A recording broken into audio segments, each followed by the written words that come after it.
All right, greetings everyone. Welcome to the fourth part of the video for section 6.3. Continuing on with our last little bit about inverse trig functions.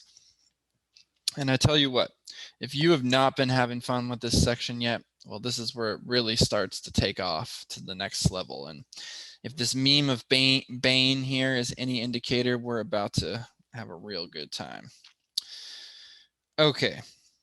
So we're going to continue on looking at compositions of functions using inverse trig functions.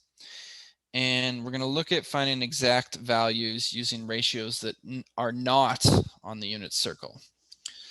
So for here, we have a problem telling us to find an exact value for tangent of inverse sine of -3/7. And we could just plug this into our calculator and get some radian measure, some degree measure, if you just plug this in exactly as it shows up. But again, notice that we're asked to find an exact value, right? Meaning that we don't want the decimal answer that our calculator would give us. So how might we go about that? Well, just with like we do with other compositions of functions like this, let's start on the inside. So we're finding inverse sine of -3/7.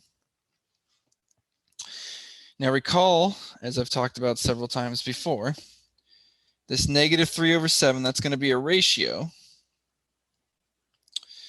And this inverse sine of -3/7 is going to output some angle, right? And I'm going to call the angle theta. And I want to think about what I know about that angle. So I'm not going to find it, the actual measure, but let's think about what we know about it. So we're finding the inverse sine of a negative ratio. Recall that sine is negative in both the third and the fourth quadrants, but inverse sine only gives us angles in the first or the fourth quadrant. So that tells us that this angle theta we're dealing with is going to be down in the fourth quadrant. So I'm going to go ahead and draw that. And also recall the inverse sine, when it gives us angles in the fourth quadrant, they're negative. So that angle theta is going to be found by rotating backwards, theta radians or theta degrees. Okay, so this will be where our angle theta is. That's the fourth quadrant, if you can't tell. And the other thing we know about that angle is that its sine is equal to -3/7. And if you recall, one of our expressions or formulas for sine of an angle is y/r. So if you think about, say, this point here, I could also drop this side down here as a right angle. Well, we know the y value at this point is going to be the top of that ratio, which if I compare it to the one we have, the -3/7, that's going to be -3. And the r value, which is the distance from the origin out to that point, is going to be 7. So we'll be looking at something like this. Also recall in this picture here, I've got a right angle, or sorry, a right triangle that I've formed now. And it looks like the 7 is the hypotenuse of that triangle. The y value, the -3, where would that go? All right, that's going to be this side here, but not in that color. Okay, and it looks like the only thing we're missing here is the x value, which is important because if we go back to the problem we're working with, right? So if I start on the inside again, we're finding the inverse sine of -3/7, which will give us some angle theta.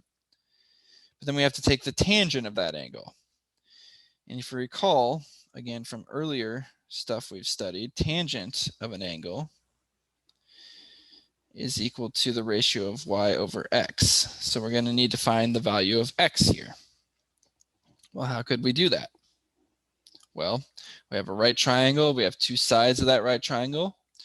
So we can use our Pythagorean theorem. And be careful when you set this up, because notice one of the sides we're given is the length of the hypotenuse. So my setup would look something like this. X squared plus -3 squared equals 7 squared, which would give us x squared plus 9 equals 49, We can subtract 9 from both sides would give us x squared equals 40. Take the square root on both sides to solve. We take the square root. Remember, that gives us two answers, plus or minus. So it looks like we end up with x equals plus or minus square root of 40, which we can leave as that, or if you know how to simplify roots, we could say that that simplifies to plus or minus square root of 2 times square root of 10. And then the last thing is the sign, right? The plus or the minus, because the value for x can't be both. We'll notice on the axis here that x is on the positive part of the axis, of the horizontal axis, which means we're looking at the positive values. This will be plus 2 root 10, which we can now plug that information in here to our ratio for tangent, which is y over x. So we know the answer here will be negative 3 over 2 square root of 10, which can be simplified more, but I'm going to leave it like that for now. So our answer of tangent of inverse sine of negative 3 over 7 will give us negative 3 over 2 root 10 as an exact answer. Okay. Whew, that was fun, right? So let's very quickly review what we did there. So we started with inverse sine of negative 3 over 7. We know that gives us some angle. We realize that angle would have to be in the fourth quadrant. So it's the angle theta down here. We use the ratio negative 3 over 7 to label a couple of sides of a right triangle. Then we use the Pythagorean theorem to find the missing side of that right triangle. And once we had that, then we could find the tangent of the angle, which gave us our answer. All right, let's take this a step further, because I know this is just not exciting enough. Let's do the same process, but this time let's throw a variable in it, because how would life be any fun if we didn't have variables? Okay, so here we're asked to simplify the cosine of the inverse tangent of 3x. And we're given that x is a value greater than, whoops, oh my goodness. All right, there we go. That x is a value greater than 0. Okay. All right, crazy stuff going on here, but we can handle this. So let's start on the inside. So we're given inverse tan of 3x. I'm going to write that off to the side here. And recall again the way these work.